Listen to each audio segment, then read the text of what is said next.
How to apply crepe bandage professionally. You will need a sock, preferably one of these old-fashioned gents socks like this. This is a stockinette. You can get these on Amazon. I'm gonna drop a link to this in the description. So this will do just as well. So you'll need this, which is leuco crepe, and for adults this is 4 inches. And there's this, which is micropore tape. So cello tape won't work, insulation tape won't work. This is what you need. Clean the leg, clean the toes, and moisturize with Dermadew lotion. That's my favorite lotion. If you're new to my channel, welcome. My name is Dr. Amrika Sheshadri. I'm a plastic surgeon. Every week I try to bring out some quality content related to aesthetics and plastic surgery. So please share, like, and subscribe.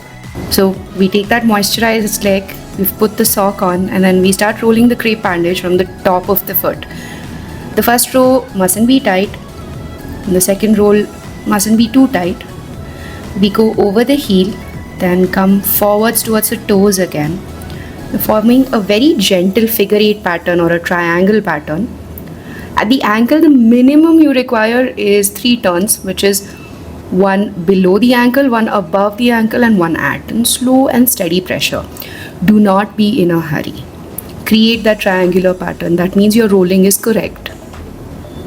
Keep going until you've reached where you want to do. So I chose to do this till the mid-calf only. And remember, do it right, do it as demonstrated. It's going to be fine. There's a learning curve. Secure this with clips which are provided. If you do not have clips, no problem. Just use micropore tape right away. It'll still work just as well. Then tear off small sections of the micropore tape and tape down the clips. Note, this video is intended for my patients. You can use it as per your discretion. The tape makes sure that those clips don't fly off and hit you in the eye. So that's really, really important.